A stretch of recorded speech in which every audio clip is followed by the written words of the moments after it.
Hello kids, welcome to science session. We are doing chapter तो मालूम है ना, the living organism and their surroundings. So from the previous session, what have we started? We have started learning about the characteristics of all living organisms, and we have also seen there are some characteristics which we can say we can find in non-living things, but we on the basis of only one characteristic we cannot say that a particular thing is a living thing. There are number of other things that they should fulfill to come in the category of living things.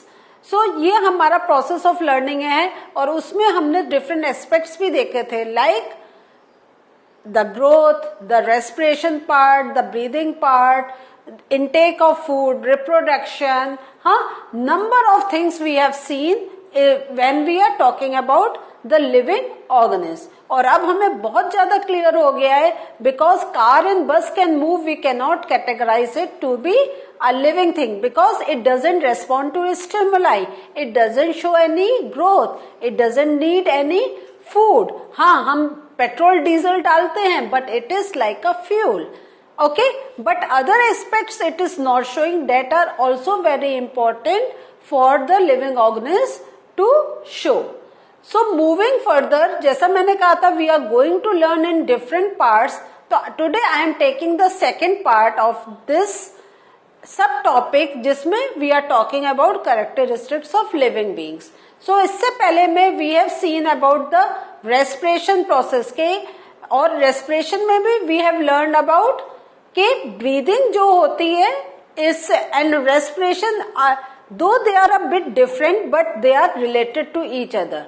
Breathing means when we are taking inside air and taking outside the inside air, but respiration is when the oxygen that is inside our body is reacting with the food and producing energy. Then that process is known as respiration. And respiration, because of respiration process, we get energy. तो अब हमने देखा कि food का जब तक breakdown नहीं होगा with the help of oxygen we can not get the energy. तो somewhere there is a relation between the food that we are taking and the process of breathing and respiration. Moving further today we are going to discuss more about. तो अभी आपने देखा था ये जो मैंने list down करे हुए हैं, all these characteristics I have mentioned in the previous session, और इसमें ये बताया था if the things are showing all these characteristics then we can put them in the category of living things. तो इसमें से these three we have already discussed. Living things need food, ये अभी मैंने डिस्कस कर ही लिया एक बार फिर से आपके. And it show growth. If you remember हमने एक प्लांट का और एक हैन का देखा था जिसमें एग से हमारे क्या हो रहा था, चिकन निकल रहे थे, and then we can see the growth in chicken. हाँ, और लिविंग थिंग्स रेस्पायर ये भी हमने पहले भी डिस्कस करा, अभी भी डिस्कस कर लिया है. Moving further today I will focus on these two aspects. Living things respond to stimuli and living organism excrete. So और इसके बाद वाले सेशन में will discuss the next two. So अब ये है what is response and what is stimuli. थोड़ा मैंने पहले सेशन में आपको हिंट दिया था, but let us understand this thing in detail. So हमने ये देखा है कि all living things respond to stimuli. तो what first we are going to understand what is the meaning of respond. ये रेस्पॉन्ड मीन्स क्या, जवाब देना. क्या हर बार हम जवाब देते? कभी हम अपने जेस्चर से डोंट वी शो कि हमें कुछ लगा, हमें कुछ हुआ. So let us look at this. So क्या होता है कि जब you step on any sharp object, any hard object, आपका पैर पड़ जाता है, व्हाट हैपेंस, क्या होता है? सबसे पहले यू जस्ट टेक ऑफ. जैसी पैर जहां पड़ा आप वहां से अलग कर लेते हैं, या इमीडिएटली यू स्टार्ट लुकिंग जहां वो चुभन हुई है. होता है या नहीं होता है? और उसके साथ हमारी अक्सर होता है आवाज भी निकल जाती है या नहीं है? सो ये जो है, तो ये जो आपने शार्प ऑब्जेक्ट पे रखा और फिर आपने जो अपना पैर को ट्विस्ट किया, या जो आपकी एक ouch, you are getting these sounds, so this is known as response. आप सिंपल चल रहे हैं, कुछ चुभा, आपने पैर को उस प्लेस से अलग हटाया। अलग हटाने का मतलब ये नहीं है आप आगे मूव कर गए, आप रुकते हैं and you look at it, so this is called response. और थोड़े से रेस्पॉन्स के हम एग्जाम्पल्स देखते हैं, मजा आ रहा है ना? यस। अब आप देखें, ये अगर फेवरेट फूड आ गया, you like eating your paneer है, पानी पूरी है और मिठाई है, कोई भी आपका फेवरेट फूड है, क्या होता है? Yes, your mouth starts watering, आपके मुंह में पानी आना स्टार्ट हो जाता है। और आप क्या होता है, सिंपल जा रहे हैं and you start steering.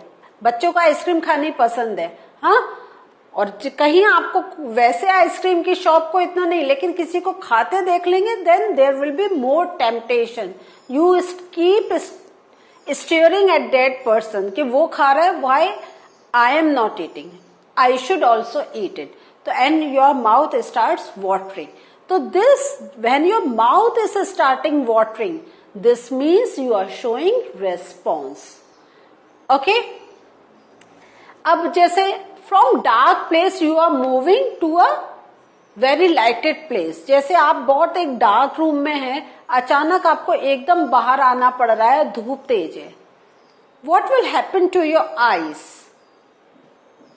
Immediately आप क्या करेंगे, स्क्वीज आउट कर लेंगे, आप दबा लेंगे अपनी आंखों को। तो ये जो आंखों का दबाना है, दिस इज ऑल्सो क्या है, response. And what is stimuli? Change in our surroundings that make us respond to them are called stimuli. तो जैसे जो थॉर्न जो हमारे पैर में चुभा, that is the stimulus. The ice cream, that is the stimulus. Are you getting this? हाँ, so ये जो हमारे मुंह में पानी आ रहा है, जो हमने आंखें दबाई, तो sun is the stimulus. That sunlight is the stimulus. Because of that we are showing response. तो जब स्टिमुलस होता है, देन ओनली वी से या वी शो रेस्पॉन्स। अगर स्टिमुलस नहीं है, नो रेस। अगर आपके पैर में कांटा नहीं चुभेगा, you will keep on walking, लेकिन आप रुक रहे हैं, देख रहे हैं, because there is some stimulus is there and you are showing the response. इतना समझ में आ रहा है आपको? बहुत अच्छी तरीके से, वेरी गुड। नाउ अब हम कह रहे हैं कि we were talking about as human beings, but do animals show response? क्या सोचते हैं, क्या होता है कि आपने अपने अगर कोई पेट रखा है तो आप जानते हैं, and the best example if I want to give you is of dog. क्या होता है कि जैसे आप उसके पास जाते हैं, हाँ, तो that dog will start, क्या होगा, start moving its tail, है ना, to show the happiness कि आप उसको बहुत टाइम बाद मिले, the dog is very happy।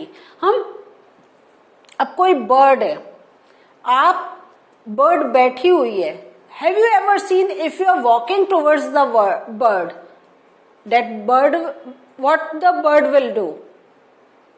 The bird will fly away, उड़ जाएगी या हॉप करके दूसरी जगह जाके बैठ जाएगी। तो जो आप मूवमेंट कर रहे हैं, तो डेट इज द स्टिमुलस, और वो जो अपनी प्लेस चेंज कर रही है या फ्लाई कर रही है, that is the response shown by the bird. अब wild animals run away when bright light is flashing towards them, है ना। तभी जंगलों में क्या होता है, आग इसीलिए जलाई जाती है कि वाइल्ड एनिमल्स वो जो उसकी जो लाइट होती है उसको वो उतना एक्सेप्ट नहीं कर पाते, and they just run away from that place. और जैसे ही आप कॉकरोच का बहुत अच्छा एग्जाम्पल है, you put off the light, आप अपने चले गए कहीं, फिर जब आके आप लाइट ऑन करते हैं तो आप देखते हैं ना, कॉकरोच अगर आपके घर में है, they start moving, they start hiding. तो ये जो light I, that was the stimulus. और when they are running away, तो it is not that they are walking in your room, they are running away from that bright light, and then there they can feel the sensation that some big things are moving near us and they can harm us. एक और example है, जैसे अभी इस picture में देख रहे हैं, डॉग है, उसके सामने द मोमेंट आप उसका खाना लेकर आए, क्या होगा? The dog will open its mouth, हाँ, रेडी टू ईट. तो ये सारा हम देख रहे हैं कि animals also show the response. ऐसे ही हम अब जो प्लांट्स को भी हमने लिविंग कैटेगरी में रखा हुआ है, तो does plant show the response? Yes, plants also show some response. Like flowers of some plants bloom at night. कुछ डे में ब्लूम करते हैं लेकिन कुछ नाइट में ब्लूम करते हैं. और जैसे कुछ फ्लावर्स होते हैं वो सनसेट के समय अपने पेटल्स को क्लोज कर लेते हैं. और बहुत से प्लांट्स हैं लाइक टच मी नॉट. इसमें क्या होता है, जैसे ही आप उसको टच करेंगे उसकी लीव्स बेंड आउट हो जाएंगी. यहां मैंने I have shown you in picture, ये देख रहे हैं आप, ये जैसे ही प्लग करा तो ये जो लीव्स थी ये ऐसे they get contracted, they start क्या है, बेंडिंग डाउन. सो इस टाइप से we have seen that plants also show stimulus. और इसका और भी बहुत सारे एग्जांपल्स हैं, मैं अभी थोड़ी देर में आपको और बताऊंगी. लेकिन मूविंग फर्दर, अब क्या हो रहा है, हमने एक और चीज देखा था कि लिविंग ऑर्गेनिज्म एक्सक्रीट. तो वैसे जो हम एनिमल्स का देखते हैं तो they do the process of excretion in the same way जो प्लांट्स होते हैं, दे ऑल्सो एक्सक्रीट आउट. और जैसे ये क्या होता है, आपके जो प्लांट्स में आप जब कट करते हैं तो इस टाइप से, यहां ये मैंने शो कर रखा है, इस पिक्चर को आप और ध्यान से देखिएगा, सम लैटेक्स स्टार्ट्स कमिंग आउट. और जब आप कोई भी स्टेम तोड़ते हैं तो उसमें से कभी मिल्की थिंग, कभी watery thing starts coming out. तो ये सब क्या है, it is excreting out the wastage that the plant doesn't require. So the excretion is not only shown by animals or human beings. This excretion is not shown only by animals or human beings. The excretion is also shown by plants also. और ये जो excretion है ये क्या है? It is taking out the waste material after taking the food in. तो जो food है जो हमारा यूटिलाइज हुआ, डेट या जो फूड हमारे काम का है, that will be utilise by the body.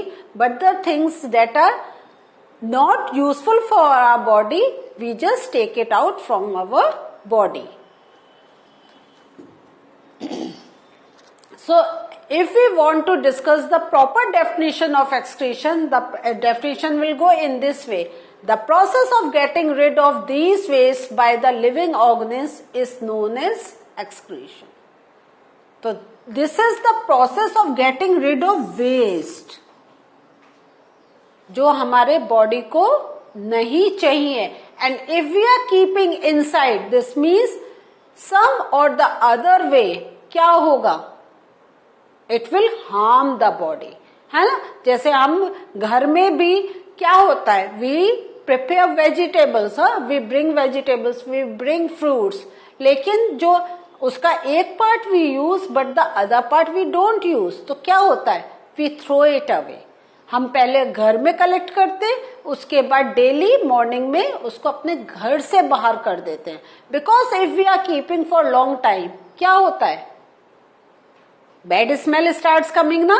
तो सोच लीजिए अगर आपके पेट में ऐसी चीजें या किसी एनिमल के स्टमक में या इनसाइड द बॉडी या इवन प्लांट्स के अगर ऐसी चीजें रहेंगी तो what harm they can do to that particular living organism.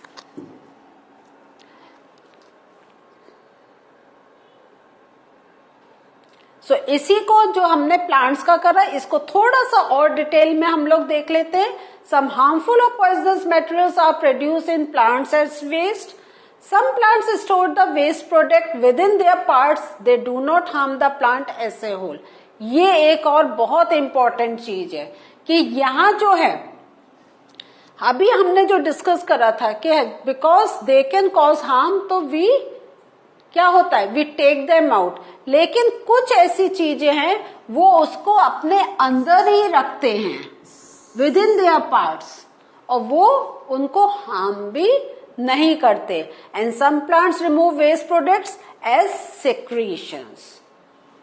तो हमने ये प्लांट्स में देखा है कि कुछ तो वो अपने अंदर रख भी लेते हैं, लेकिन वो जो अपने अंदर एक्स्ट्रा मटेरियल रख लेते हैं, sir in some or the other way it is utilized by human beings. तो this is also a very elaborate topic. तो जब आप सीनियर क्लासेस में जाएंगे तब आप ये जो प्लांट्स के वेस्ट, प्लांट के लिए it's a waste material, but in some or the other way we are utilizing that. तो ये सब भी हम लोग आगे बड़े क्लासेस में we are going to discuss. So what did we learn today? Today we learn some more processes of the humans या of the living organisms that they show, and because of those processes we categorize them to be living beings. Like जो एक हमने excretion का देखा, एक हमने response and stimuli का भी देखा, and this is a very important characteristics shown by any living organism. So this was the learning for us today. In the next session we'll discuss 2 more aspects of the living organism. So till we meet again, do revise what you are learning. Okay, bye.